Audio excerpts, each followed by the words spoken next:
I mean, we need to stop thinking about the now and start thinking about the future, because there are a ton of tech giants out there that are trying to kill all of us.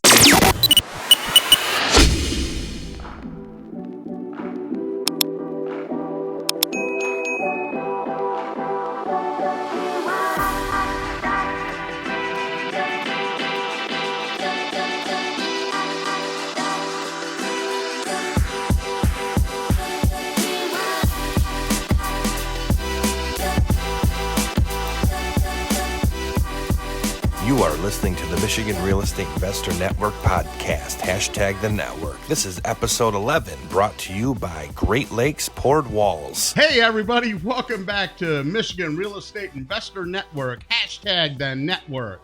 We're going to bring you another great show today, like always, guys. We got great people here with us today, and what we're going to do is we're going to kick it off, and I'm going to let them introduce themselves so you can hear a little bit about their story. And then we can go from there so everybody knows what's going on. Frank, we ready to get this rolling? Oh, yeah. All right.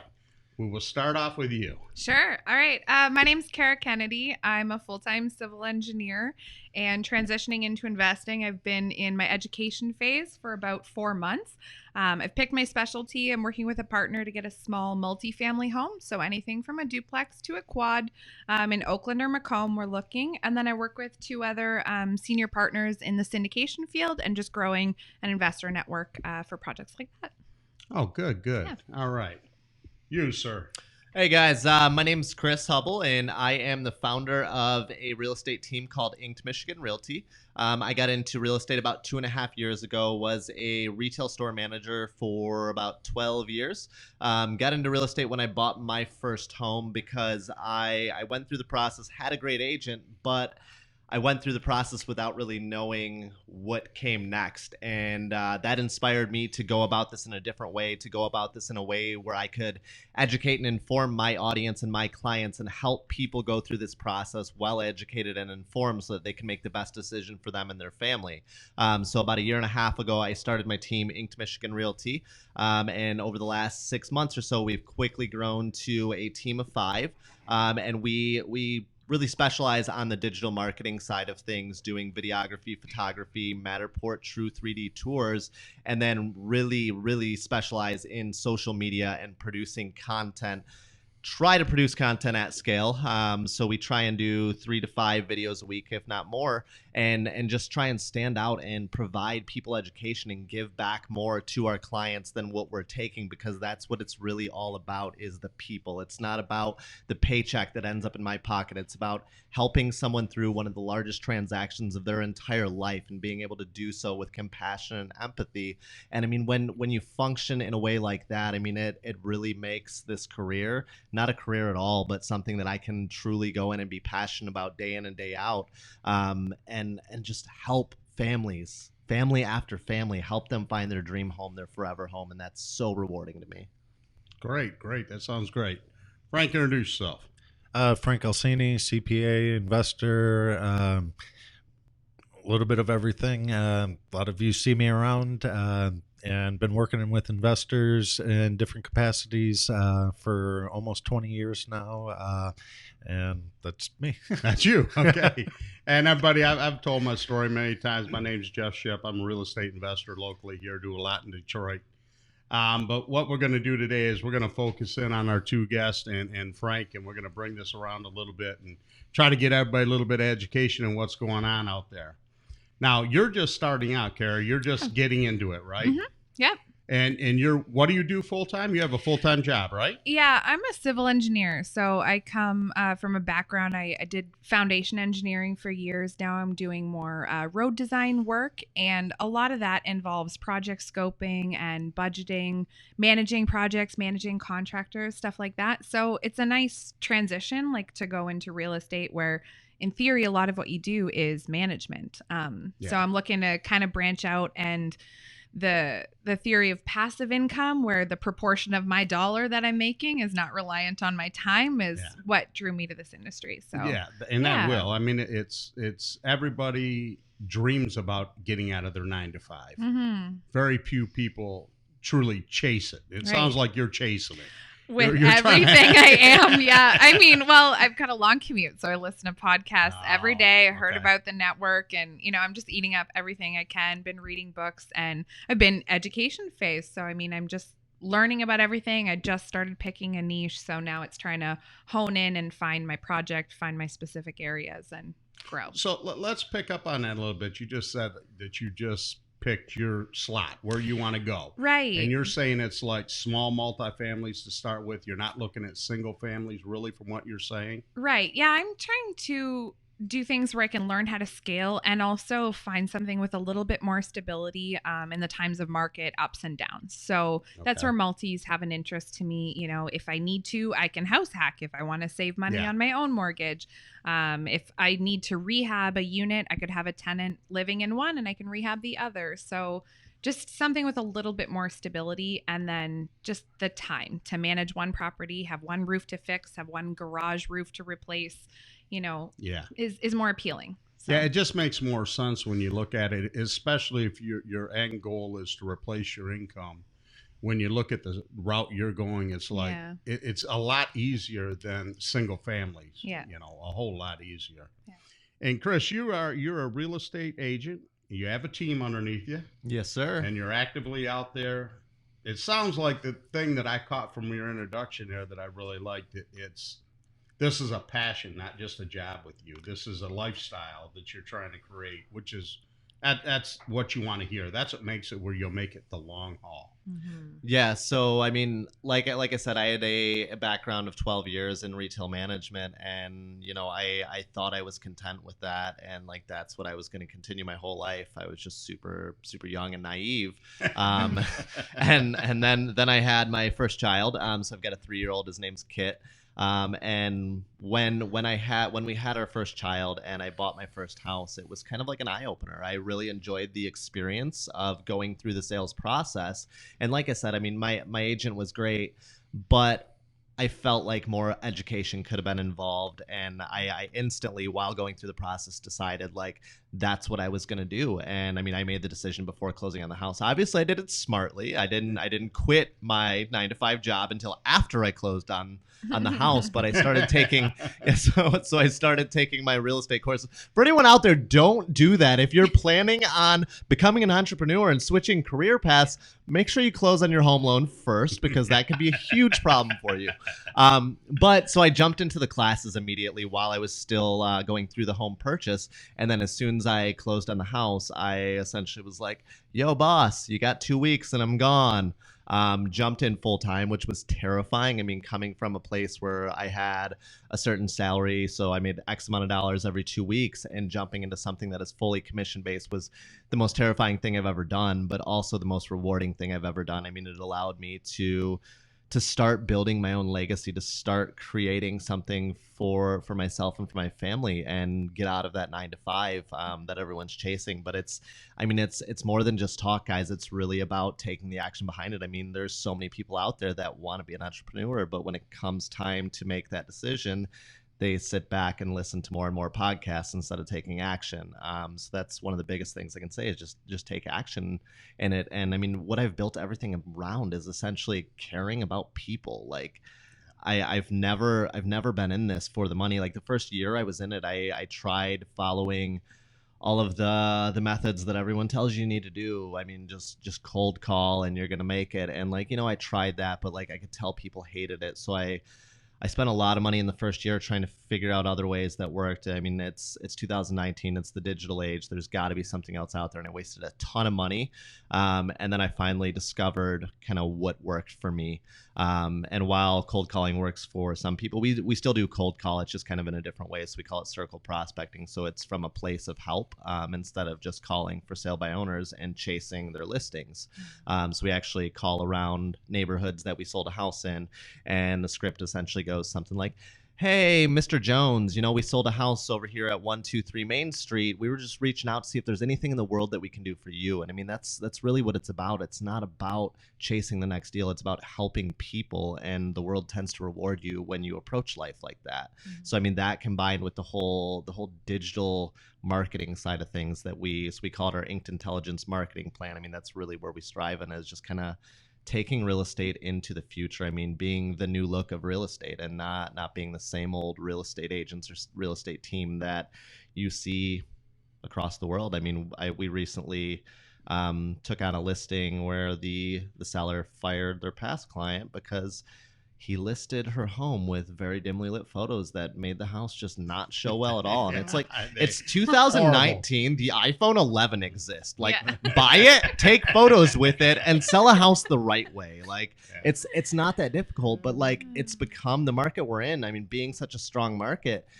it's become a place where just anybody can get into real estate and make money. So people have gotten lazy. They stopped working for their money, and they're giving us a bad name. I mean, like, if you guys out there listening, like, think realtor and you think like the greatest American scam, which is one of the comments I've gotten recently, I totally agree with you. Like, there's not many people out there that actually try to market your home the way that it should be marketed. But there are people out there that are trying to change that perception. I mean, me and my team are on a mission to change that perception by providing value to our clients, by educating the world, and by trying to spread the compassion and empathy and not just be about the transaction. Yeah, that's a key issue in any kind of business you have, especially but in real estate, is the giving attitude. Mm-hmm. The giving attitude will get you so much more at the end. And I think a lot of people overmiss that. It's all about me. Don't make it about me. Make it about them. Yeah. And you get more places, so much more. There's not a solid positive ROI on give. You can't see that ROI immediately. So most people try it and then they just give up. But it's about the consistency. I mean, like, you come from a place of value and you try and educate your audience, and like I promise you it's gonna pay off. Like, I mean, whether you're being compassionate just for the money at the end, or whether you're being compassionate because that's who you truly are, I mean, it's gonna pay off in the end. But I mean, it's so much easier to build a business that way if that's the kind of person you are. I mean, I'm a compassionate person at heart, so it's difficult for me to try and come at it from a different way. But when I just start being myself and be compassionate towards others, it's remarkable how quickly everything has taken off since I really started approaching it like that. Well, and people see through it. Like, if you're being nice for the dollar signs that are at the end goal, obvious. Like, people know the difference when you're there to help, when you care. Like, it's not about that. Everyone, their home is such a like sanctuary. It's the place they care about so much. So it makes a big difference. Well, and especially as he's dealing in the retail type setting with the end use buyer, it's different. I mean, as real estate investors, we look at numbers. It's all about the numbers. You know, how much is this, and this, you know, what are the number games? He's dealing in emotions. Oh, totally. Yeah. It's a whole, and that is hard to switch sometimes for us. Like, you're going in the investor realm. You're going in that path. Yeah. So to us, we always look at everything first as numbers. Sure. What's the numbers? Yeah. And if you look at it, help them first, do the numbers work out for me? Mm-hmm. Then you get, in our industry, the investor industry, you get more out of that too. And you get more deals. Believe me when I tell you, you end up by getting a lot more deals. Okay. In the same sense that he is. Now, when you're going after your multifamilies, are you marketing for them, or what are you doing now? It's funny you say that. So marketing is my next step to learn because I've been, so heavily focused on education and joining local associations to meet people. And really, it took me 3 months to even learn what I wanted to specialize on. So now it's figuring out who my like avatar buyer is and figuring out a marketing strategy is my next step. So I started meeting with a small group of people, just several people I've met who seem really motivated, goal-oriented. They're about a year or so or less into the business. And we're just starting to have dinner like once a month to talk about what are our struggles, kind of a mastermind structure. A little mini mastermind. Exactly. Just to keep pushing each other. So marketing is one of the primary things. And actually a couple people in that group are wholesalers and they've started working with virtual assistants. So that's what I'll be looking at this month. Yeah, and Frank, you do a lot of networking and stuff like that. You are to a lot of places. What do you think will be a little bit of help for her in that aspect? I mean, I think really just getting out there, learning as much as you can. Mm-hmm. I know I've seen you at the different meetups and that. And the thing is, there's a lot of information. I know you mentioned as far as the podcasts and stuff, and there's a lot of information. And I sometimes run into people that, well, so-and-so said to do it this way. well, I can find 5 other people, and really you have to figure out what fits for you, and I run into being a CPA, working with investors of all different levels. Well, what's the best way I should do this? Well, I don't know. Everybody's at different points in your lives, kids, family. Everybody gets, I know sometimes in the cost and first thing thinking, well, I want to save taxes or I want the cheapest service or whatever. But really, what's your longer term plan? Anybody can do a tax return. Anybody can tell you what to do. But what's going to give you the most options and really weigh things out? I think even in listing houses nowadays, everybody can list a house, and I know there's some listing agents that just focus on getting the listing and everybody else will sell my house, and I can use crappy cell phone pictures and all that, but it's really being able to market that something different, and it makes that experience. And anybody can sell a house, but are you getting to that target buyer that's going to appreciate everything that the seller did, or can you get to the proper investor that's going to be looking at your proper deal? And it's really just getting out there, taking in all the information, kind of trying to navigate through it. And I'm a big one, constantly always learning, but you're going to trip and fall and make some mistakes. And sometimes it's going to be your best education. It's going to cost money, but really figuring out what's best for you, because I have older kids. I think you said yours is 3 years old. So even how I have kids and so do you, but how we look at it are going to be different situations for you and I, and what makes sense for me may not make sense. And it's no different than buying a house, working on a civil engineering project, wholesaling a deal, whatever. And there's a lot of ways to do it. It's just figuring out which way works best for you. And that's key. Is she's figured out her niche. Yeah. He's definitely figured out his niche. He's got his niche figured out. Yeah.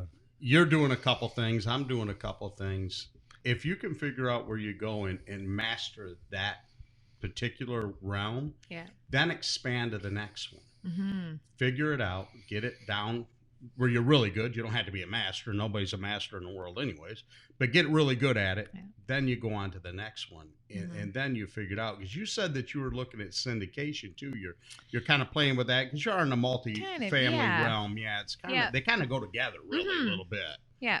I eventually want to graduate into like starting to be a general partner or a management team on smaller apartment buildings. So I hope in like a 3 to 5 year time span, I've learned how to syndicate. I've learned the strategies behind management, and then I'm starting to run properties like, around 50 units. So there you go. So yeah, you're diving all the way into multifamily. Yeah. Here's my niche. I'm getting in. Yeah, I mean, well, and a big thing is figuring out your cash flow and the velocity of your dollars. And that's quickly what I'm learning, because I was almost part of a syndication as an investor. And then the deal fell through just, I don't know, like a week ago. But in looking at that and looking at the investment amount I was going to put in, and then what I had left to play to buy my own properties, I could quickly see, my pursuit of buying property coming to a full stop. So it really made me step back and think, how can I add value? How can I learn? But how can I keep pursuing my goals without, putting myself at a stop on buying my own properties? Yeah, because that does happen a lot of times. People will get out there and they'll get at something and they'll go and the next thing you know, your money dries up or your time dries up. And then what happens? Your funnel dries up. Yeah. If your funnel dries up, you dry up, because you got to have the funnel constantly full. Yeah. In any kind of business, in a retail setting that he's doing or an investment setting that we're doing, the funnel has to stay full, because when it's spitting out at the end, they're not all coming to seed. You got to keep a lot going. Yeah. And it definitely is. Now, Chris, where are you located out of? Where are your offices at? So we started with an office in downtown Pontiac. So we actually, I bought my first house in downtown Pontiac in one of the historic districts, and Pontiac was never an option for me. And when we were looking for houses, I stumbled across a historic home, started looking into kind of what was happening in Pontiac, and this was about 2.5 years ago. So there wasn't really anything happening, but there was a small sign that something might happen. So I guess from the investment standpoint, this is my investment experience, was my own personal house. We bought it with kind of a 5-year plan. We're going to see what Pontiac does over the next 5 years, and then we're going to sell it. And honestly, things are going great. The city of Pontiac, if the city could get out of their own way, things would be going a little better. They're definitely kind of slowing the process down a bit. But my home has gone up, probably 40 grand without doing a thing to it, just in the last 2.5 years. Pontiac's really attracting a lot of business. There's the new news of the Silverdome becoming Amazon's very first distribution and fulfillment center in one location, as well as United Wholesale Mortgage making big strides in the city. So they actually just bought a new location across the street on South Boulevard from their current location, and will be connecting those with a skywalk over South Boulevard, which is some huge news. And there'll be a bunch of additional employees coming to the town. So that's kind of cool there. And then we recently brought in another partner to the brand, and he's in the process of, or actually almost done, opening a Shelby office. So we'll be becoming an associate broker with eXp Realty over in Shelby. And that office is just about done. So he's on a trip to Aruba right now. And then when he gets back, we'll be kind of finalizing everything and having a grand opening down there. So, do you have a marketing video coming out about Pontiac? It sounds like you're in the know. Yeah, well, not per se a marketing video, but I do a ton of content. So I provide educational content. I make multiple videos a week, and that's my thing. That's what I found that works for me. Like you were saying, it's really about finding whatever works for each individual. And marketing and producing content at scale and utilizing social media. Social media is such a powerful tool, but myself included, I wasted a couple $1,000s in it and was like, this doesn't work. And then I learned how to do it the right way, and now I will swear by it up and down. I've made a huge amount of success in my eyes over the last 6 months of what Inked Michigan Realty has become in just a 6-month time frame. And it's all just been by helping people. I haven't done anything special, but know how to utilize Facebook to get the name out there, and producing content that educates. I'm producing content that's not asking Joe to call me for his realtor, but instead teaching Joe how to go through the process and teaching him about the struggles along the way. And that's just been huge. So no, that's good. That there's great. I'm right next to you. I kind of had to chuckle about Pontiac because I'm right next to you in Waterford. Okay, yeah. I'm right next to him in I'm down the Waterford. street. Yeah, I'm in Kego Harbor. You're in Kego. Okay, we're all right. You're the outsider on this one. I lived in Kego until I was 17. I moved into Waterford for the next 10 years of my life, and now I'm in Pawnee. So you're local expert here, folks. Oh, okay, this is kind of fun. We're all right there together. Didn't even know it. No, that's great, but it's kind of funny, and I've said that over the years, how if Pontiac would just get out of the way, it could become, because it's tried several times in the past to come back, and it gets blocked, or somebody steps in the way or something, and it's like, oh, just come on. There's so many beautiful houses down there. Yeah. The buildings downtown, it's like, oh, bring it back to at least somewhat of what it used to be. Yeah. I'll take that. That really makes me think like the city getting out of their own way. The terminology, or the term analysis paralysis, is such a big thing in the real estate community. I think people getting out of their own way is the first step to stopping, or to starting, self-mastery, learning to get over that fear and just take the next leap.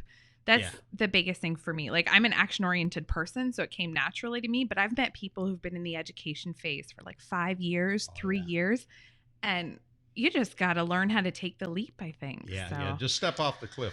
The step will be there, or it'll hurt a little, but you'll be okay. Right. And just play it safe. Start small, it's okay. Yeah. You're going to make mistakes regardless. So just start. Yeah, just start. Just go with it. Fear will absolutely kill you. Especially when creating content, a lot of people don't create content because they don't have the best mic. They don't have the best camera. let me tell you, I mean, phones nowadays have a wonderful video camera on them. I mean, put a phone on a stand and start recording. The first couple are going to be weird, and you're going to judge yourself about how you look. You're going to edit it for 4 hours. Yes. And then as long as you stay consistent, you get better with each one, and you produce higher quality content, and you don't spend 4 hours, you spend 15 minutes. Yeah. I mean, but yeah, fear holding you back from making that first video because you don't have the best this or the best that. I mean, it's and I was guilty of this before I like made my first piece of content. I was like, you know, like I need this, and then it's like, you know, I'm just gonna create something, and I created something. The first piece of content probably took me like 6 hours, and I look back on it now, and it's like that's garbage. And just to see, I mean, just consistency and just keep doing it, and you get a little bit better each time, and eventually, I mean, you start producing pretty solid content on, like I said, an iPhone and a $60 mic. You know, like it's all you need. You don't need all of this fancy equipment to be able to do this. I mean, iPhone 11 is better than any camera that I've personally used. I mean, it's insane. It's insane what it does. Take a picture at night with an iPhone 11 and it'll blow your mind. But yeah, I mean, a $60 lav mic and an iPhone, you can produce wonderful content. There's so many people that are just terrified of what they're going to look like on camera if they're not going to say the right thing. Yeah. You can edit stuff out, guys. Like iMovie makes it super easy. And if you want to go above and beyond that, there's a ton of other apps out there as well. So I think though, like your fear of not taking action has to outweigh your fear of what will happen if you do. Like finding your why is also that common trend. Like you need to know why you're going to be okay after you make that mistake, and you know, you cry, you learn, you work harder to do better the next time. But when not taking action is scarier, like if I look at the next 35 years and think that I'll reporting to fill someone else's bank account more than mine, I'm terrified. So that's why I'm here. I got to get over this. I got to get over it. Yeah. No, it's true. And I guess for me, like the fear of failing my family is kind of what did it for me. I mean, I jumped out of a career straight into a full commission-based job. So it was like, you know, I kind of started failing in my first year. And I got to the point where it was like, you know, like maybe this isn't it. Like maybe this isn't my niche. Like maybe this isn't my thing. And then I was like, you know what? No, like I'm not gonna fail myself at this. Like I'm not gonna let fear kill this for me. And like that's when everything changed. Like throw fear out the window, and like the amount that you can accomplish is incredible. Yeah. That's good. And that takes a lot of guts walking away from your job, especially when you have a wife and children. It's like, okay. Well, you know what though? I think what happens is it makes you step up. Yeah, It's like, okay, they've got to eat no matter what. I've did this, and they've got to eat, and they've got to have a roof over their head. Yeah. So you put yourself in a position, and I always like being with my back against the wall too, because if you get put into a corner, you will figure it out. Oh yeah. And that's what he's did. I mean, but I agree with what he says. Don't quit your job until you know a little bit what's going on. Yeah. So many people I've seen walk away. And then they figure out, oh, I can't buy that house. Well, no, because you can't get finance. You're an entrepreneur now. Yep. With that W-2 job, you could have got finance. You could have got that house. You could have did different stuff. You gotta figure that out. And a lot of people make that mistake. And I think that's where you're taking the path. You've like, okay, let me go a little bit slower. Yeah. But I've still got this money coming in where I can fund my dreams and fund my fulfillment in life where I'm trying to go to. Yeah. And it'll make a huge difference because you'll get there. Yeah. I'm trying to build enough so that I can have some cash flow to keep the hamster wheel going to buy more properties, and then have enough left over to replace 1 day a week of my job. So in the next 2 years or so, like my company has a great, work-life balance approach. They're pretty forward thinking for a consultant. So eventually I hope to go down to 4 days a week so that I can focus on this more and then just grow from there. So that's actually a great plan though. You're baby stepping out of it, I guess what you call it, just stepping out, but you're in a position where you can do that. I think that's just phenomenal. One little step at a time and get there to get your goals. That's the goal. Yeah, I mean, I love my job. It's not for a lack of not liking what I do.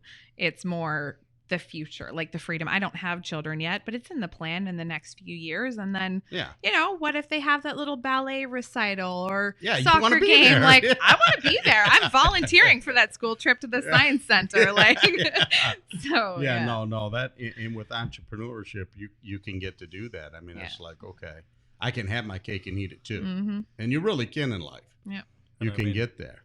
And I think, like you're saying, really being able to balance everything with your it doesn't even mean you need to step away. It's just learning the different steps. And I think people do get analysis paralysis sometimes, but also the different things. And I know I've met some people that have been successful, and you step back and you think, wow, they didn't even know how to fail or what they could have failed at, which is good, I guess. And everything worked out. But I think really taking all that information, and I think even creating the content, everybody's afraid, well, I'm going to have a video on my phone. Well, just practice in your car, put it up on a mount. You don't have to share it with anybody. You're going to get better at flowing and talking. And a year and a half ago, I hated talking on a mic and didn't want to do this stuff.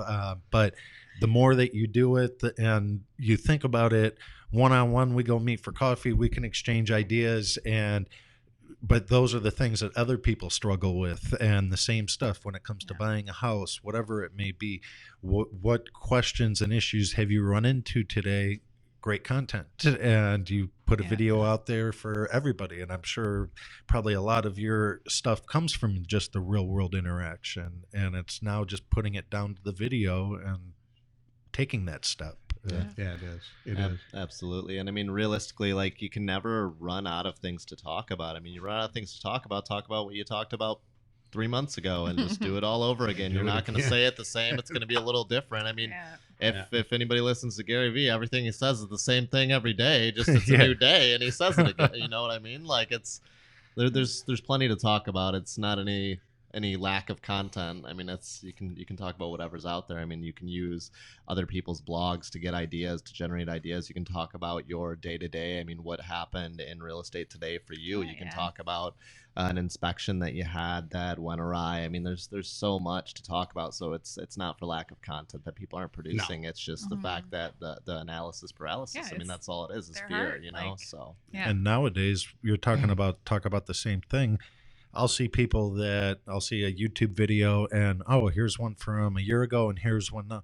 Well, I'm going to watch the current one because that has to have some good stuff in it. And then sometimes I'll watch that other one too. And now from the YouTube and the eyes and SEO, you've got 2 views and, but everybody likes current stuff. So keep regurgitating it, not regurgitating it, but adding to it and bringing those topics. And I mean, at the same time, the more people are watching, I mean, the more that's building your brand. I mean, your brand is getting in front of them. And I mean, that's another thing I'm huge on is building brand. I mean, in a world where Zillow's trying to take us out. I mean, there's so many people fighting against us. Like, if you're not building a brand, or even like, I don't agree with people that are building a brand that's tied to their name.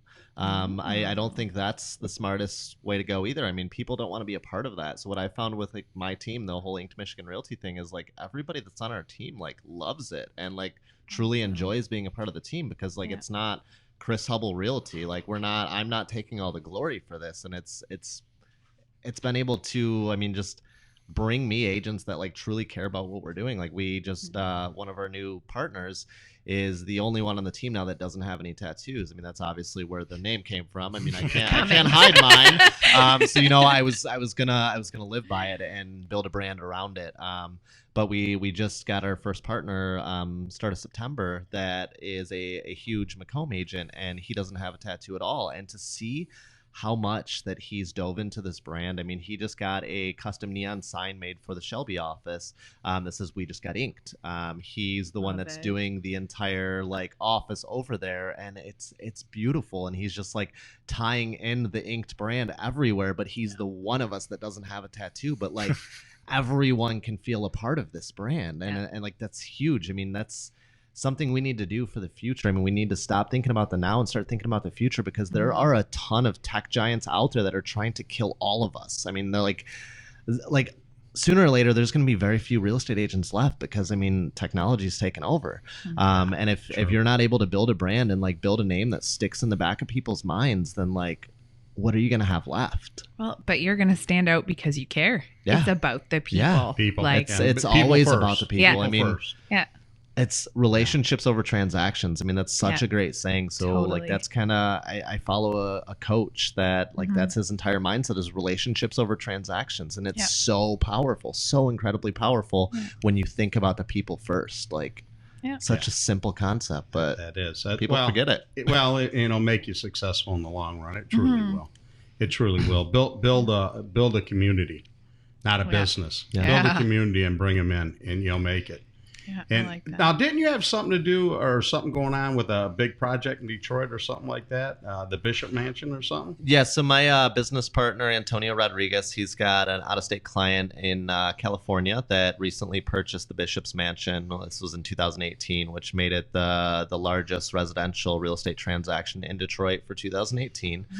So his clients are currently remodeling the entire mansion. So it's, I think, somewhere in the neighborhood of a 50,000 square foot, which makes it, don't quote me on this, but I believe the 77th largest home in America, which is huge. But I mean, just to see the beauty inside of that building, we recently went to it about 2 weeks ago, and the renovation is still very, very early on. But just to see the beauty that is awaiting. I mean, to know that that's going to be coming back to life. I mean, probably by the end of 2020 is when it'll all be done. But I mean, it's just remarkable to see the incredible architecture in Palmer Woods, and I mean just in historic homes in general, and to see something like that being saved to the extent that it's going to be is huge. Yeah. So Was that house needing a renovation, or was it not lived in at that?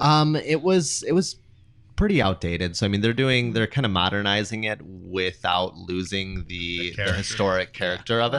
Love it. So they're actually the plans for it are actually in Boston, and they are under lock and key, which they can't access right now. So it's kind of slowed things down. There's construction going on where the floor plans, the original floor plans, are being housed. And being that they're switching it over to a forced air system, they are having some trouble as far as navigating that whole thing. Yeah. Just being the way that homes were built back then. I mean, it's pretty much a bomb shelter, so it's not quite as easy to just put in a forced air system into something A like little that. bit more work on that. Yeah, a little bit more. So yeah, work. they're kind of tackling those obstacles right now. But yeah, we're kind of expecting probably around the end of 2020 is when they'll be completing that. So Awesome. Good. That's so cool. Good. Kara, I got to ask you, because I'm sitting here and we're talking. I see these books that you've got. Yeah. I mean, I heard props were allowed. And props so- are allowed, but what I got to have you show everybody. Yeah. Show the books and show the sides of them. I mean, she is definitely doing her homework, folks. It's a couple of flags. A couple of flags there. She has definitely been doing her homework. You can tell, and she even has writing on them, folks. Okay, for people that can't see, her flags have writing, not just flags. I mean, so everyone talks about what gets you started, what gets your momentum going. So on the education side, I mean, I became an engineer, so obviously I'm okay with school. You're okay with school. So the book Rich Dad Poor Dad, like I think pretty much everyone in real estate has read, and that was really just a mindset shift for me, and a little bit of like, I don't know if it's accounting or really just cash flow of like how to shift your focus on what you're doing. Yeah. And then these books, so I started thinking like, okay, I've been working full time for about 6 years. I've been saving up, purchased a home, and we just sold a home and moved in April. So I've got a little bit of equity in the old home. Do I want to throw it in the stock market? Where do I want to put it? Or what do I want to do with it to help it grow? And then I started thinking, I can't have someone else managing my money who cares more about them than they do me. Like, yes, they have a fiduciary duty to me, but ultimately, I care the most about the future of my dollars than they do. So I started, and this book, like I'm not a big Tony Robbins cult fan, but this book's really neat because he talked to a bunch of different experts in the financial industry and really kind of aggregated a bunch of interviews with them about different philosophies behind investing and then different products. And I mean, 10 months ago, a year ago, the investing world was completely a black box to me. And I think to some extent, like some brokers keep it that way. And I wasn't okay with that. So this really helped me understand, what type of vehicles there are out there, how I can learn to manage my own money, and the different approaches I could take to try to balance out the big highs and lows. Yeah. And then talking about the money per your dollar and stretching your time. So this book, again, it's kind of a cult book. So I don't buy into these for their philosophy as a whole. I take a little bit of what I like from everything. But the 4-Hour Work Week, I think, first came out in 2009 or in 2012, and it's written by Tim Ferriss, for short, I guess. But his big thing was learning how to leverage virtual assistants and learning how to take your business plan to reality so that your business can run nearly autonomously and you can manage. And I mean, I've got management experience from engineering, so I love working with people. I love getting stuff done. I love looking at the large scope of things and breaking it down into manageable chunks. So this book was a lot more of a blueprint than I expected it to be. I mean, it's almost an encyclopedia, about 20% of it, because he gives actual resources of how you can start a business, what virtual assistants are and where you can go to find them. Yeah. And he really made entrepreneurship actually seem attainable to me. Like, as a full-time employee, I mean, I bought the dogma, like, do well in high school, go to a good school, get a master's so you stand out, work full-time for a good job, and be a good hard worker, worker. And maximize your 401k so it puts it in the stock market so the money managers have more cash to manage. Exactly.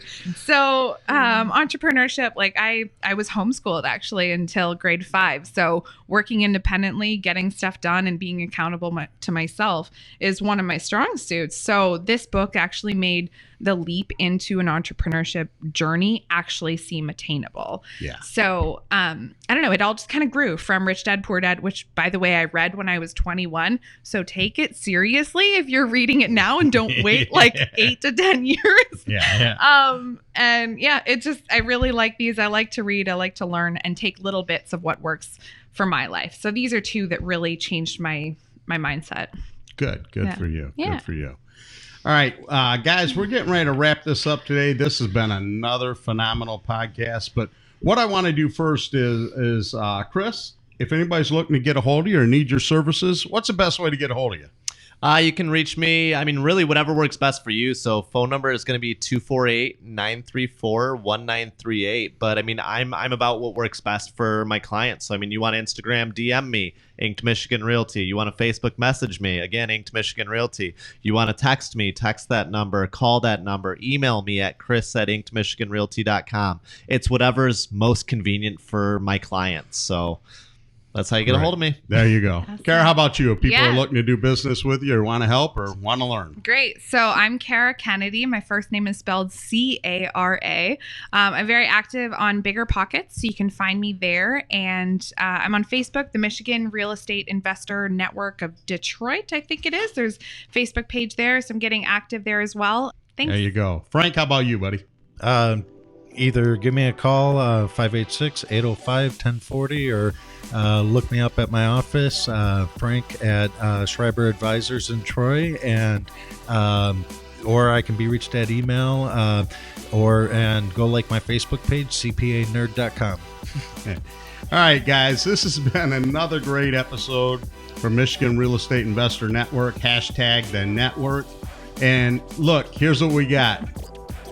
Cara, Chris, great interview. Frank, the CPA nerd. Look, guys, we appreciate you tuning in. We're going to bring more great stuff. If you need some real estate help, we got a great agent here that was here today doing a lot of great stuff. We got somebody that's coming into it, working really hard, wanting to get into multifamily. Reach out to them. If you need some CPA work, got my man Frank here. Great guy. These are great people. Reach out. Thanks, people. Have a great day. Thank you. Great day. See ya. You've been listening to the Michigan Real Estate Investor Network podcast. Just call it the network. To subscribe to the show, go to www.michiganreinetwork.com, where you can have the show sent right to your inbox. Subscribe on iTunes or your favorite podcast app. If you'd like to be on a future show, there's a link on the site to submit your info. The network is 100% focused on the Michigan real estate investing community. Whether you are brand new or a grizzled vet. We want you to be a part and share the love.